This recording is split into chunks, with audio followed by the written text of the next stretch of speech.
Let's take a look at some of the trending stories now. Dr. Adesina, iBrand business correspondent, joins us now. And of course, your first time on the show. Yes. Yeah, good to have you. Good to be here. It's a dream come true.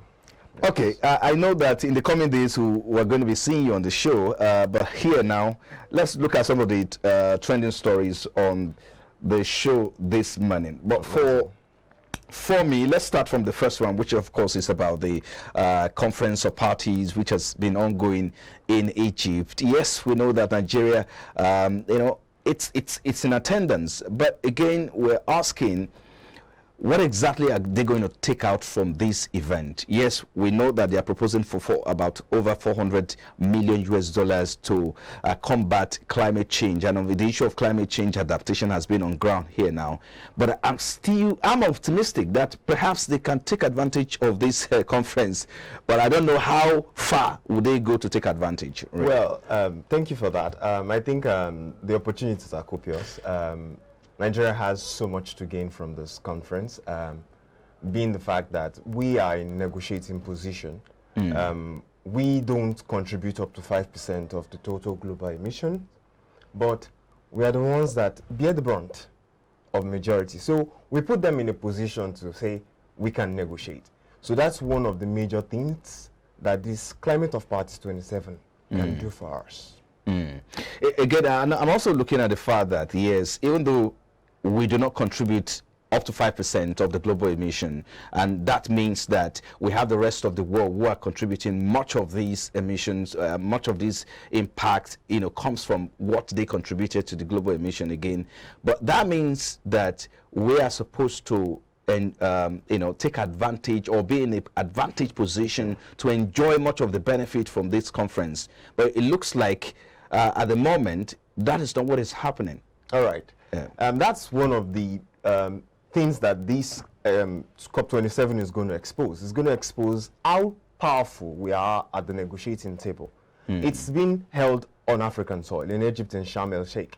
So that's one of the major things that we should look at. Oh, these players came to our backyard. We should be able to dictate the game to them. So if we cannot do that, it shows that there is more to be done. We don't know when next they will bring this to the African continent. That's right. But now it's here. We still have up to, today is the 14th day of the month. We have 4 more days to negotiate how much we can get from this. We can get of it. And I want to talk about negotiation again. Again, sometimes it leaves us at the mercy of these international communities, given the fact that when it comes to borrowing, we're always running to them. Yes, this is, of course, is supposed to be negotiations between us and them. Yes. But again, we may be, one thing that I think that may affect us again is the fact that we'll be thinking at the back of our mind that these international communities, they are there to also lend a helping hand when it comes to loans. And remember, in recent time, the cost of borrowing has gone up, as a result of the global recession fears that is ongoing, because everybody, all the central banks of the world seems to be raising interest rate. The Bank of England or US has raised interest rates 4 times this year by 75 basis points. The last one they raised it at 75 basis points. And so again, this of course we have the advantage for the fact that it's holding on the African soil. But at the other hand, the fact that we are always a borrowing nation is also a kind of a dent or a disadvantage at all. Don't you think it will affect, our chances of negotiating something that can, be beneficial to the African soil? If we play our cards, if we lay our cards right, we should be able to use the fact that we're a borrowing continent to win these guys over. Because we'll tell them what are the things that we get from all these factors that you bring. Right. We have rising poverty, skyrocketing population. We need to put all these things on the table and say, oh, if you don't want us to come to you, do this for us. So this will be one of the things that they grant us instead of borrowing us. So it's going to be like, we'll grant you this money. So we're not borrowing. So we shouldn't borrow. So we should look for a position of, we should come from a position of requesting, repatriation, instead of requesting, pleading.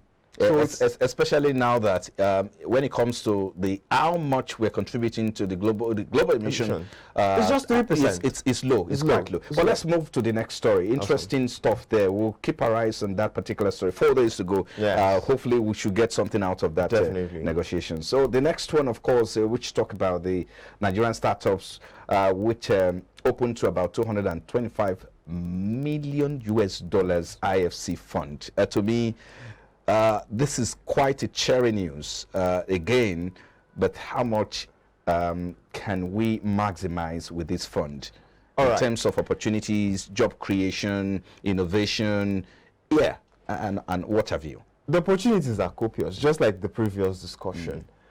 If you look at the four major continents or major parties that are subject to get from this fund, you have Africa, you have the Middle East, you have Central Asia and Pakistan. These four major people are the ones driving digital economies in the next 30 years, but they don't receive funding. Likewise, the funding goes to the American startups and the European startups. But we have so much growth potential here in Africa. In 2021, as the numbers showed, we only got less than 2% out of 643 billion. I don't think that's up to $1 billion. So it shows that there is a gap that we must fill. So this 225 million, though we don't feel much, but at least it's going to be able to offer much. And one thing about Nigeria is one of the leading countries that are pushing the digital revolution in Africa. That's why it is very, very important that we position ourselves. In last year alone, the funding that came into Nigeria was the one that got majority of the funding in Africa. So with this fund, we can position ourselves better. There are so many holes that this money can help. And especially with the fact that if you look at the market in Nigeria, the market is quite huge. Talent, they are there. It's copious. Yes. If you look at human capital in terms of innovation, there was a time that Facebook CEO Mark Zuckerberg came to Nigeria, on the streets of Nigeria, just by in Lagos here, Yaba here, where he discovered some group of people, young guys who are doing quite stuff. Interesting stuff there. But again, I think we need to start talking about a bit of encouragement from the Nigerian story here, the private sector involvement. We need to look at how the government can create, an enabling environment for these young innovators to thrive. Yes, if they get these funds, yes, of course, it's going to add up to the amount of money that came into the country. But again, when you don't have an enabling environment, when you don't have a friendly policy that can drive that innovation, it will kill the business. So yes, this is cherry news. This is quite of a cherry news. But again, we need to begin to look at how to create policies that can drive this stuff. It's very, very important, and it's a conversation that we need to start. Really, it is. We should not leave this just to the Nigerian government. Every other stakeholders, I call them stakeholders, have roles to play. The private sector has a role to play. The education sector has a role to play. Even those of us that are the talents ourselves, we have a role to play. Because we cannot just have the talents. We should have marketable skills. The funding is available. We should make ourselves available to be able to grab this. Because the opportunity presents itself. But if we don't lift our hands, we can't do that. That's right. Let's move to the next one. The government is reiterating its stand again on the fuel subsidy removal by June 2023. And of course, it's been postponed earlier from this year to next year. Yes. The question is, what are we doing from now till then? Yes, you're reiterating your stand, but what are you going to put? Because I know that experts have also highlighted the implications, impact of this removal. Macroeconomic activities that's going to be badly affected. The price of household spending is going to go up, even though income is not going to, improve. It's not going to improve. Yeah, but again, spending will go up because, of course, inflation will double. So now imagine you're transporting yourself from, let's say, from Ikeja to Aja before 500 naira. Now, by the time it's finally removed, it's going to go up as high as 1,000 naira. So what are we doing? I think that's the question that we need to put before the government. That's a very interesting one. The plan was to eliminate it this year, but it was pushed further by 18 months. I think that pushing will allow them at least reduce certain dependency on importation. We have some infrastructures being put in place that will be ready between now and June 2023.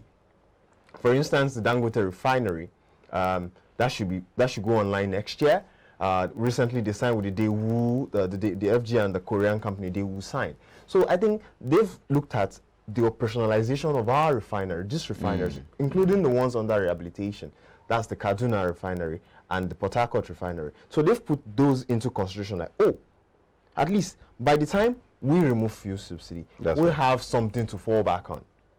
So that's why I think that June 23 is sacrosanct. I don't want to be pessimistic, but I will still say that the issue of Dangote may not solve this issue. It will solve the buying power of average Nigerian. It won't solve it 100%. Yeah. But if something solves 20%, it gives you worry about 80%. Let's hope so. Let's move to the next one. Yes, this story is an interesting story to me. Looking at the fact that there are concerns that MTN it's making a new bid to get, another 5G spectrum license, which of course some operators have raised their alarm that this is not good for the market. It will create an unhealthy competition in the market where you have one particular operator dominating the market. So the question I want to ask NCC: why are you, why are you giving? Okay. Why do you want to give MTN again the second license? I mean, even if they win, because sometimes people bid for it, yes, but the winner takes it all. But should that be the case now? I mean, I'm just wondering though. Well, like Daddy says, it who pays the piper dictates the tune. I think MTN has money to spend, and they've positioned themselves as being able to do that. But on table, in terms of consumer safe practices and competitive practices, it is not good. You should allow people fly.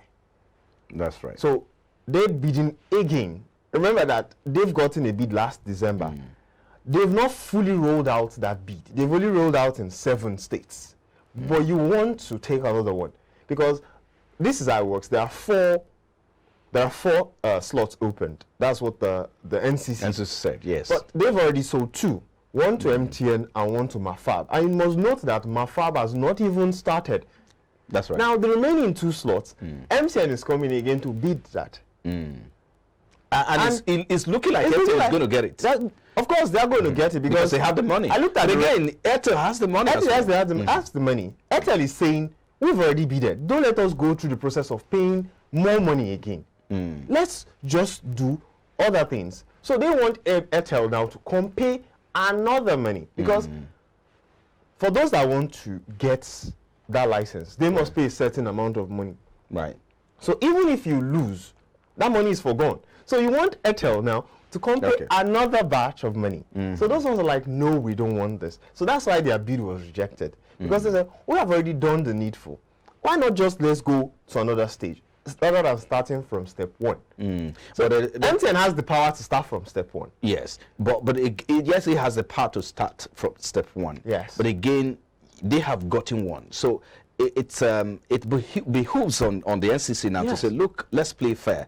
Now, if you've gotten one, since there are 4 slots, you have other operators as well. Airtel is there, Glo is there, Nine Mobile is also there as well. Other, small operators are also there as well. I think it's necessary to look at how to create a competitive and fair market so as not to, stifle other operators. I think that's my stand on this as well. I agree with you. I agree with you on that stance. I agree with you on that stance. But one thing I've noticed again is that the federal government is giving all these agencies, they're giving them a target. So the target that the federal government has placed on them, Perhaps in raising money. has eliminated the ethics of the profession. So they are more interested in it's a conversation that we cannot exhaust it. Dr. Adesina, thank you, iBrand Business Correspondent, for joining us. We'll see you again tomorrow here. God willing. Thank you very much. Thank you. Have a great day. All right, so you're watching Business Breakfast coming to you live from our studio. We'll take a break now, and after the break, the Nigerian Exchange Limited once again closed on a negative note on Tuesday, losing about 5 billion. But of course, after the break, we'll consider the impact of the inflation report, the October inflation report at 21.09% on the equities market. Please stay with us.